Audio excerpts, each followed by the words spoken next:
So then let's look at this from the start. The things that we've talked about, onions and tomatoes, are a staple across much of the region. It's something that people consume every day. Why are we focusing on this as a good business? Basically what we are saying is that we are trying to look at what is the short-term way of making money. Like the farmers of which they were talking about the gold in terms of the milk. Yes. Another way of making money in terms of agribusiness or agripreneur aspect is short-term production of, that is the onions, the tomatoes, and at the same time the fruits.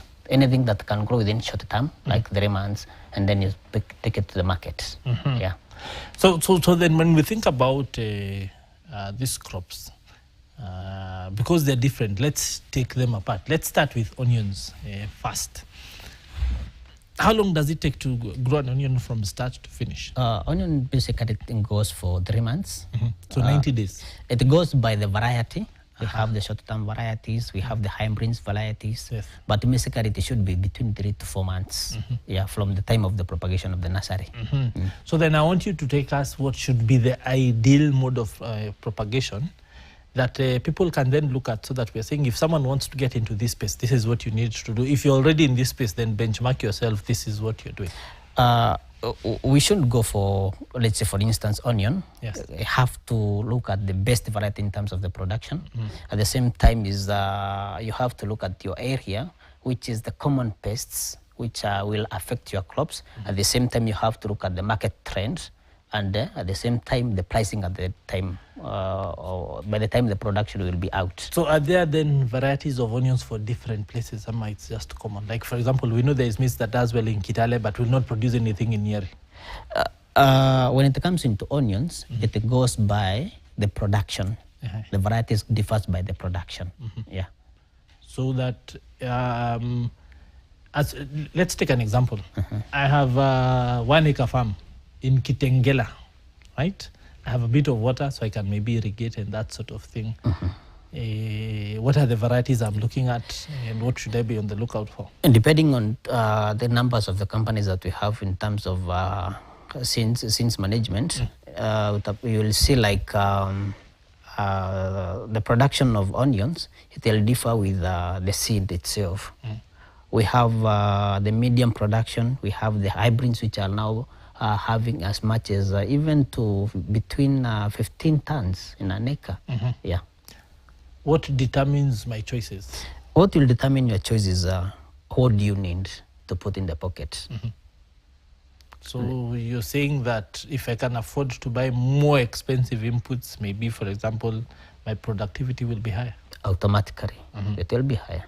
Okay. Yeah. Let's go to the tomato.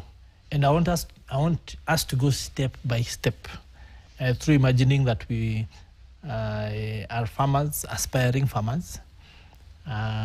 We want to put this in the ground. We want to grow this. We want to think about the pests. We want to do the proper husbandry until this is going even to market. I know that the beginning is finding an expert like yourself to engage with, to know more about the area. I know there's soil testing involved and things like that. Let's start at the beginning. The first thing is that you need to identify two things, two common things. One is the type of the seed that you want. And that is the key aspect, the seed. At the same time, the type of land that you are to plow on, or you have to put the production on. The other thing is that we have two things that we also need to put into consideration. One is the propagation of the seed. Locally, like traditionally, we used to propagate seed rings on the ground, but currently we are now having seed propagators. At maximum of the seed propagators, you see it, the seed rings should go for 21 days. Then you take it to the main seed bed. At that time, you need to have already prepared the main seed bed quite in time. And at the same time, the time of planting, there are things that you need to have put in common. For instance, you need to be having enough manure, the organic manure, you also need to be well prepared. That is after doing the what you call soil testing aspect. Yes. The company that will help you to do soil testing management should have already enlightened the farmer what the soil needs or what is lacking to have already been provided in time. At that time, that's when you see there are some scenarios when you see like our soil could be lacking some aspects. Like if let's say, for instance, our soil could be a bit acidic, expect something like some pests which could have already infested in that soil, like for instance something like nematodes. Yes. Then at that time, that's where the real IPM should come in and help that farmer at the time of planting. What is this that should we control our crop so that we can secure that plant in terms of the production aspect in the near future before getting the loss of it. There are some type of treatment that we normally do to the soil, which is a preventive measure to avoid what we call in the nearby, we'll talk about it, it's wilting. Wilting is the aspect whereby you lose that crop either by it have already been latent in the rooting system or it have already undergone decaying aspect. So up to that point, you're still thinking through and strategizing. Assuming we get all these right, how then do you start? You will procure your seeds, you've said the seedlings from the seedbed, and then put this in the ground, right? How then do you ensure maximum growth, optimum, so that we then start to talk about productivity? Maximum output then goes by the preparation of the mindset. Yes. From the first preparation up to the last initiative, you need. That's why we are calling it agribusiness. You don't need to have already sat down, prepare yourself both mentally and financially. By the time you are going to procure the light seeds, up to the propagation of the crop, you need to have already be well prepared. From it, automatically, it gives you the total output. Yes. Yeah. I've seen instances where the market, for example, here in Nairobi and other places, you're saying hatutaki nyanya kubwa. We also don't even want large onions. We want small, the smaller bulbs. Grassroots, people will look at productivity in terms of the size of the crop that you're producing. Now, you talked about market trends. How do you marry the two, knowing that you want to produce optimum crops for the market, but also wanting to drive your productivity for a good return? You see these seed propagators, Yes. And especially these companies that normally produces the seeds, they have helped the farmer to cater for that challenge. Yes. Currently, the seeds that you are to produce currently, you have, by the time the farmer going to source the seed, he knows the size of the fruit itself. So it removes the work of figuring out what the market wants from you as a person. So the technical work is done by the seed producers and then the propagators. So yours is to go get this because that's what is driving the market and putting it in the ground. Yeah, automatically. How do you grow the knowledge of farmers? Because in the past, we've said farming as a business. Most people have not been able to do this. Usually it was you from the ground up. What has been your experience working with farmers to get them to change their mindsets so that they learn to play the specialized roles that they can do within the value chain? For sure that question of embracement by the farmers, sometimes farmers like to go to the way of the tradition, what do I know? Yes. But currently, because of so many farmers are now embracing what we are talking about, the agribusiness in terms of farming and production, farmers are now willing to get the information. Now it's like you could get the farmer calling you or make the visit to the farmer. The farmers are now in need of site visit. I need you to come to my farm and tell me what I'm going along. Like myself, I'm in the Rift Valley. Yes. And the farmers, nearly you could intermingle freely, not like before, whereby they were talking of, unless I go to the agrovet to get the information. Yes. Yeah. So I want you to hold that thought right there because we want to go on a break. But when we come back, because behavior changes for me is a major driver of the conversation we're having, especially the fact that a lot of people have refused to remember that they're driving this as a business. Yes, you have success stories, but for majority of the farmers who need training, who need learning, who need capacity building, they're still thinking subsistence. But of course, that essentially, after the break, we'll be back in just a couple of minutes.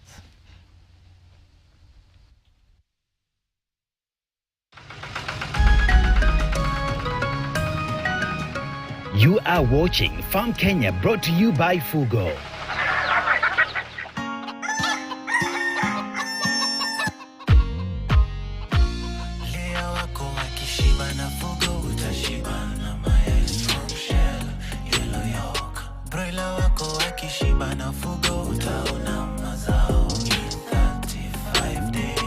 Akishiba, utashiba.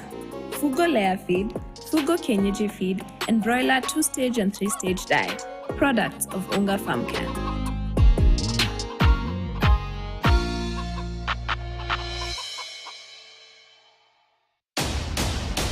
At Standard Talanta Academy, a collaboration between Talanta Institute and Standard Group, we are forging the next generation of media moguls, driving economic transformation and shaping the future. Introducing our flagship program, the Media Mastery Course. From TV and film production, photography to digital journalism, we are about action. Our hands-on approach means you will be creating, producing, and innovating from day one.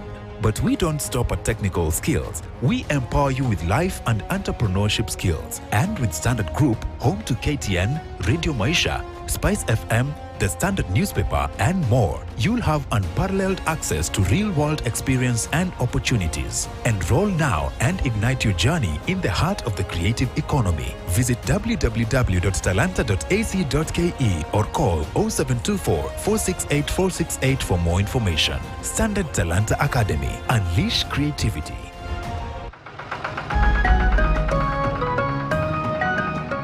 You are watching Farm Kenya, brought to you by Fugo.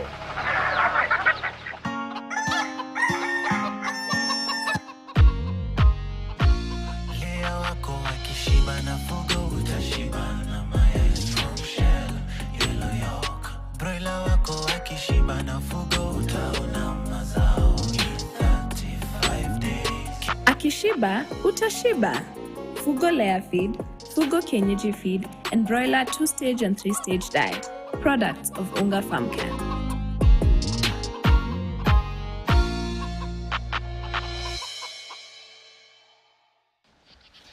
Well, thank you for staying with us here on Farm Kenya. Again, my name is Peter Wakaba. On this part of the show, we want to get into the knowledge aspect. Of course, thinking about the fact that a lot of people will have interacted with agriculture at the subsistence level. And the question then being, what do you have to do to increase, to drive productivity, to start driving your agriculture as a business? In fact, getting into various aspects of the value chain so that you can say you're participating in a way that is putting money in your pocket and running an agribusiness. And our expert is still here, Mr. Njiraini. Karibu sana again. Asante. Now, before we left, we were talking about the knowledge aspect, and you were talking to us about your experience in the Rift Valley, where you have people who've done a thing, who have planted their crops the same way for years, sometimes for decades, sometimes for generations.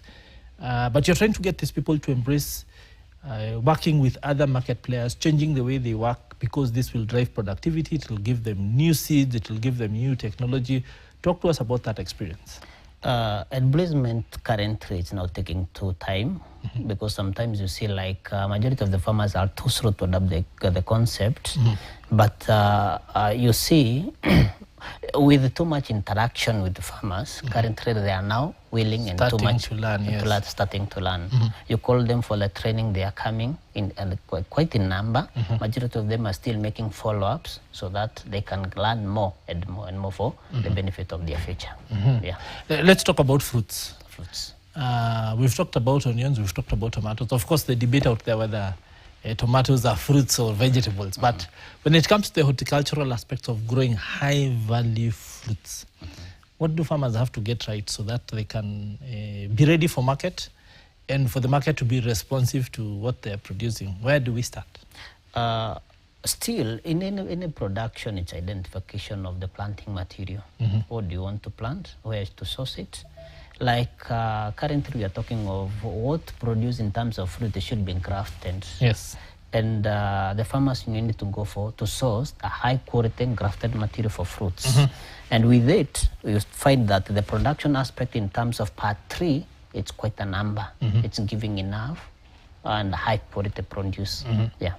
How do farmers turn around the fact that a lot of time the market is cyclical? That the thing that will be making money at a certain point might not be making in another. And farmers generally react because they hear, like now we're hearing kahawa iko na pesa. So everyone is getting into the ground planting. And 3 years later, maybe the prices will have changed while you're planting. We keep hearing about dragon fruit. We keep hearing about different things. Now, as a farmer who wants to be in business, how do you ensure that what you're planting is relevant to the market and that you're able to stay in the market perpetually while making good returns? Interacting with entrepreneurs Yes. helps the farmer a lot. Agripreneurs, and that's why we normally tell the farmer, I normally advise the farmer, anytime that you are to produce, be with the link with entrepreneurs. They'll help you to tell you Yes. when and what time is the produce being required in the market. But planting by the wave help always help make the farmer meet a challenge, because you see a produce, he got a lot of money on it, let me plant, or we plant in group, automatically the market will be flattened. What is the role of aggregation first?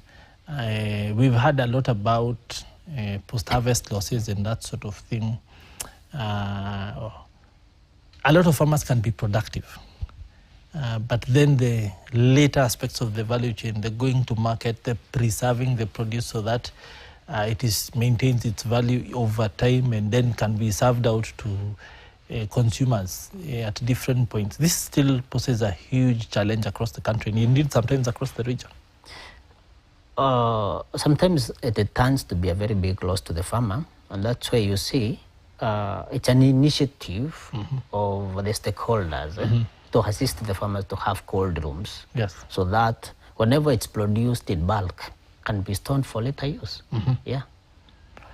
As an organization that deals with farmers, how do you work with farmers to then ensure that you drive their productivity on one hand, their market relevance on the other, ensure a good return, but also ensure that they're working within the things we talked about, conserving the environment, working in the face of climate change, while also being relevant in terms of the impact on community?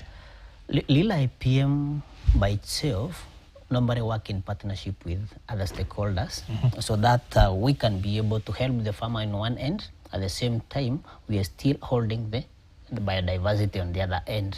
For instance, like in this program, you see, we are helping in terms of the production. At the same time, we are giving the initiative on when you produce, where will you take the market? How should you use this money? When should you plan for your benefits from it? That aspect of stakeholding helps the farmer a lot and helps the community. And that is the key initiative of the Lila IPM. You talked about stakeholders. A lot of the time, government and others will put in place policies that might affect the way you're working and the way farmers are working. Simple example, I've seen people who invested in macadamia, for example, and had an off-take market which was international. The Chinese would turn up, or some entrepreneurs will turn up and buy everything. At some point, you then hear, we don't want these things to be bought at farm gate. The local processors are the ones who have the market. The others have been locked out. What role does proper policy in terms of predictability, driving a stable environment, and essentially driving the market in a way that's sustainable play in this space?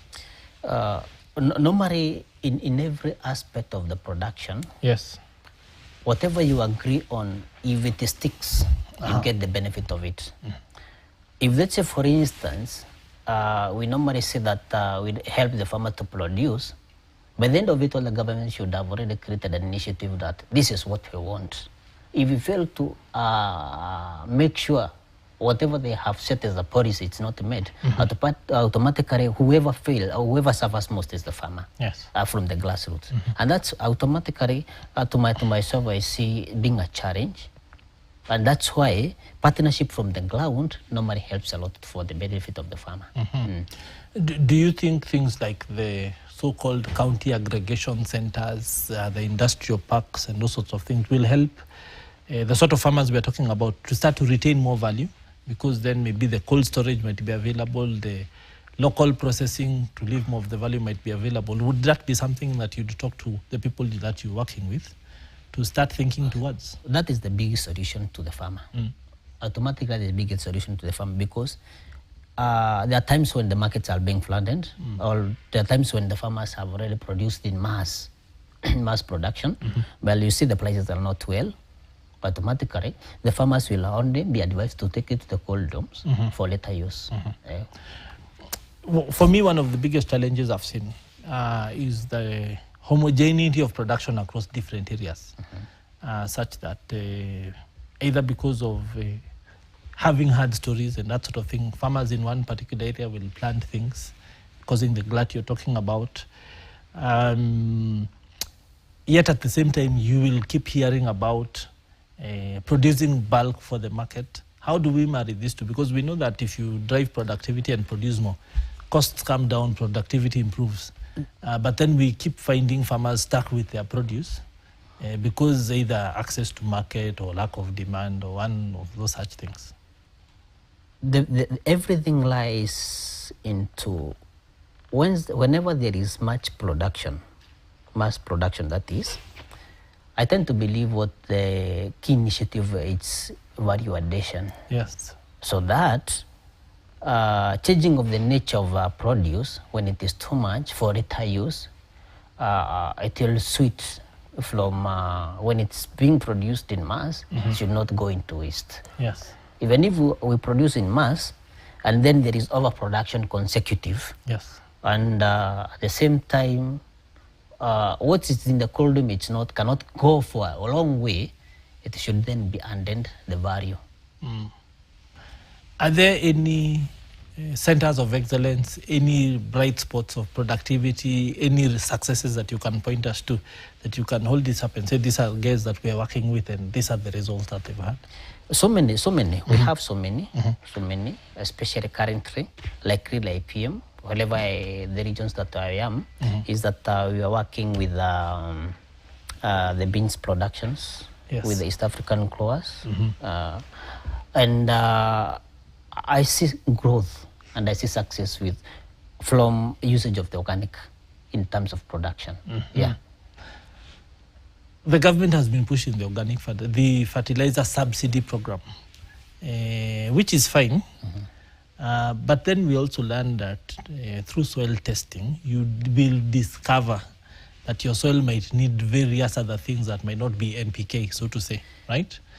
How can working with organic fertilizer and the sort of, I'll say, sustainable non-chemical means that some of the things that you're working with help boost farmers' productivity, even with the subsidy in place? There are two things here you need to understand, Mr. Peter. Yes. That is, there is the production of the NPK itself, the one NPK, that is the supplementing. You are supplementing what is the crop need. But there is what we call fertility, soil fertility, the natural soil fertility. If the soil itself is lacking soil fertility, automatically, even if you supplement, the production will be too low. And that's where the gap LIPM is coming to fill in.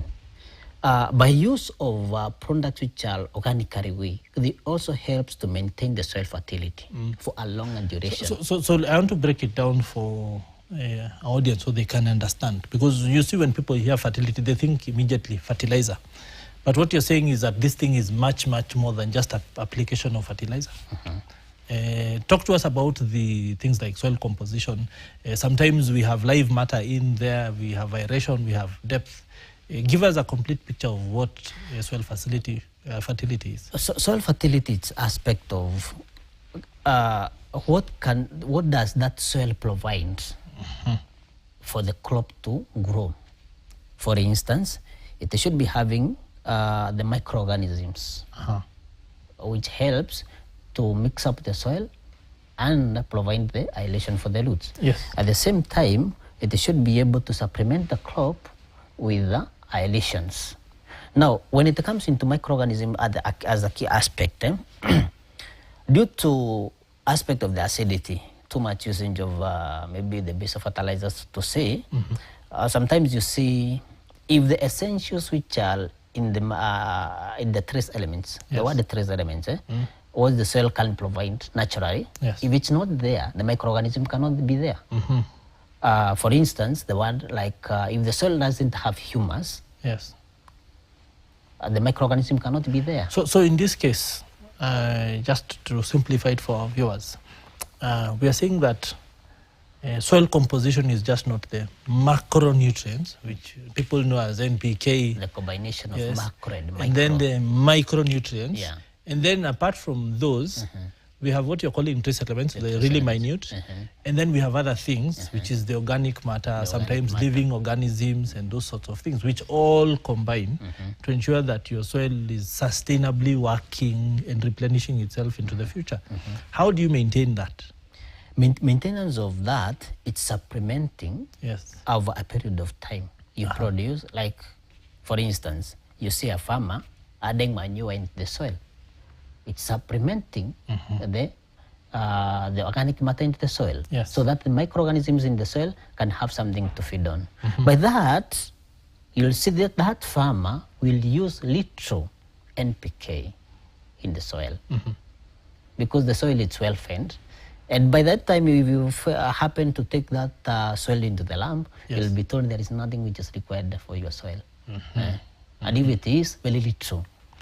Many farmers are now asking, even in the face of the subsidy and that sort of thing, how can we then sustainably either replenish our soils to get them back to this state where we don't have to apply fertilizer, the commercial aspects, especially because of cost and that sort of thing, but also to have the balance where we are saying that the soil is actually alive. Because when you talked about acidity and that sort of thing, the soil actually dies off because it's just chemicals. It has But in this case, where do you start? How do you know what you need to add? What does real IPM do with farmers to enable them get into the space where they're saying year to year this is working? That's where the real IPM and it's now coming in. Yes. Real IPM is now training the farmer. It's not only chemicals that can work in terms of production. In terms of the production, that is, we are trying to advise the farmer. One, could you be having organic manure, whether it's the farmland, Yes. or whether it's the compost for the use of the farm. Yes. Point number two is sometimes you see our soil could be lacking microorganisms, so that it can help the farmer or the soil in terms of the production aspect.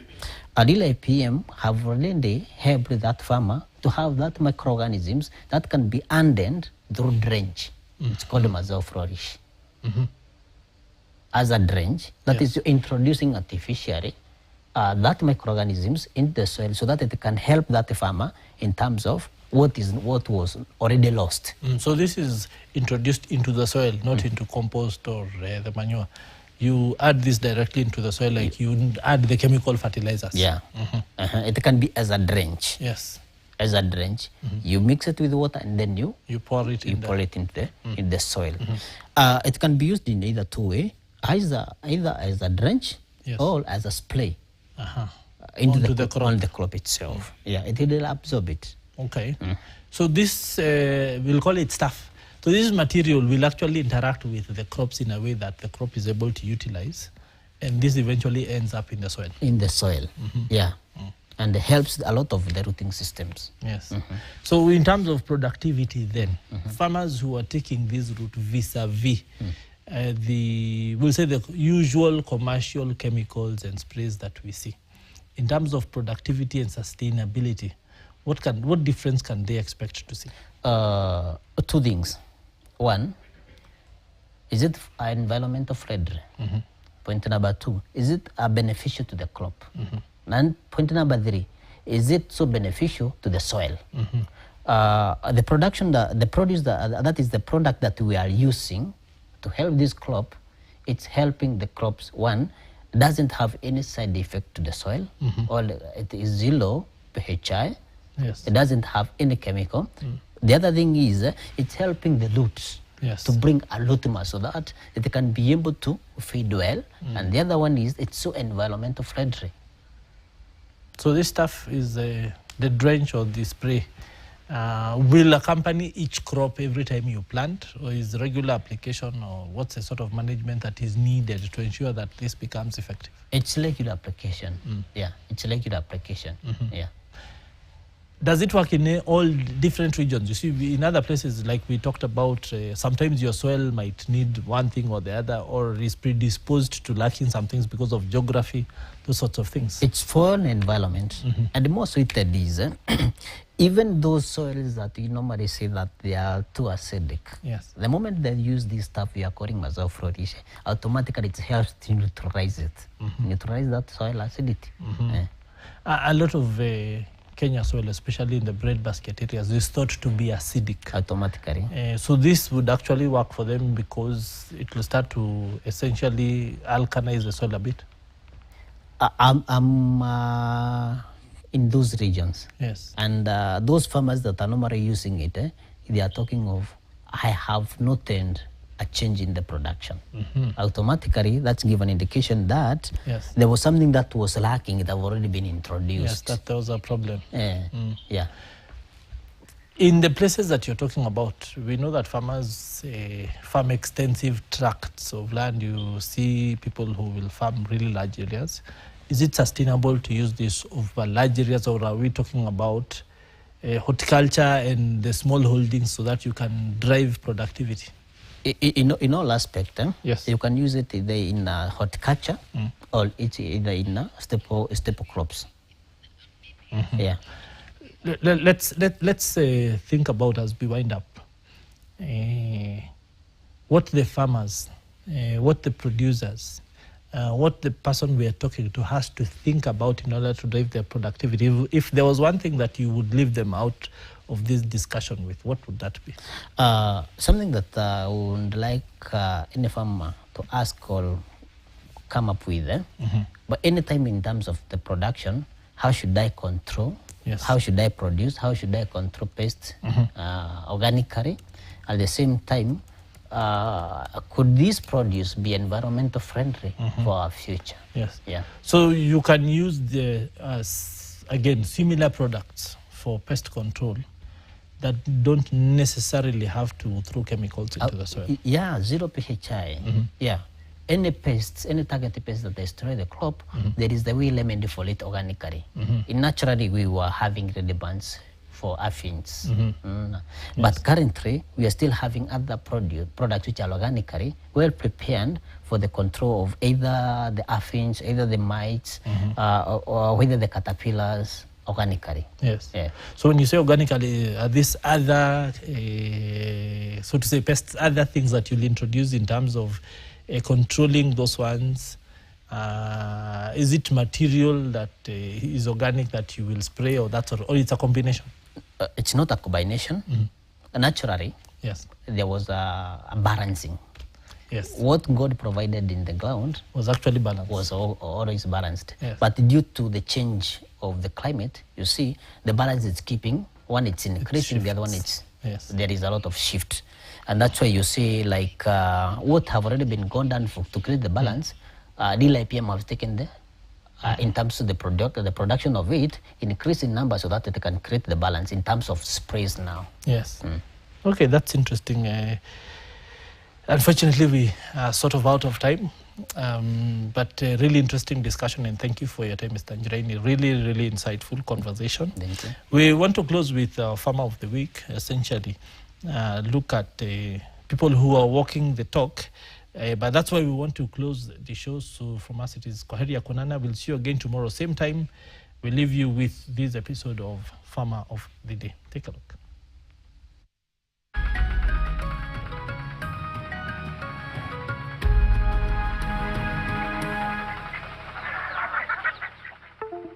choose the correct varieties. Come and get those varieties that Calro has recommended.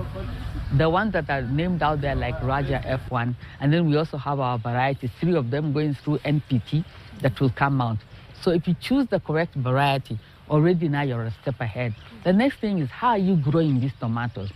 So now we're not only adding fertilizers or farmyard manures or organic manures, but we also have this soil amendment called Coccoli. And I'm hoping that they'll be able to show that Coccoli, when you now grow your tomatoes with Coccoli, then what happens is the tomatoes do not only get very red, this is kind of oranges, this is a bit redder. They get deep red, but also the tomatoes are hard. So when you harvest them and put them through the logistics of getting them to the market, these tomatoes can stay looking at you healthy and nice, minimal post-harvest losses for up to a month. So just how you grow, the soil amendments you use. So you can use Coccoli mixed with your fertilizer or use Coccoli as a foliar. That is the new kid on the block, the new baby, the new Calro technology that we're really promoting. And farmers in Loitoktok are saying this is the best thing that ever happened to them. Use Coccoli. Upande wa ukulima nyanya ni sawasawa, ina faida vizuri, unapata faida. Maana nimekuwa nikijimudu hiyo miaka yote 15, na upande wa nyanya nimesomesha watoto, nimefanya mambo yangu, nimejenga, niko na manyumba yangu. Niko na gari pia ambaye zinatumika kubeba hii nyanya, na yote nimetoa shambani. Kwa hivyo nikianza kilimo sikuwa na kitu yote, na mpaka wa sasa niko hapa nimejimudu kimaisha, na mambo si mabaya sana. Ukiona kimefika kiwango ya kuigiza ng'ombe shambani wanakula nyanya, ni kukosa mahali popote ya kupeleka ile nyanya. Unapakia gari kama ni zangu zinapeleka nyanya sokoni, lakini pia unakuta ile nyanya, ile gari kienda sokoni kuna hasara ambayo huwezi ukarudisha. Kwa mfano kuchumisha gari moja hapa ni shilingi 22,000 kwa wachumaji. Ukishachuma 22 kuna shilingi 16,000 ya wale graders ambao watagrade ile nyanya na kupakia kwenye gari. Utarudi ulipe cess ya 7,000 shillings, that is a total of 45,000 shillings. Ukishapakia na umepakia gari yako ikienda sokoni, ile pesa 45,000 ambayo umetumia pale shambani hutaipata kabisa. So unaona ni vizuri hata afadhali nyanya iharibikie shambani, maana hata ikienda sokoni hailipi hata ile pesa yako ya kuchumisha. Kwa hivyo tunaomba kama inaweza kuwa na mambo ingine, kuwa na njia nyingine ambayo tunaweza process hizi nyanya kama kiganda hivi ya kuprocess hizi nyanya zitoe kitu kingine, yani value addition.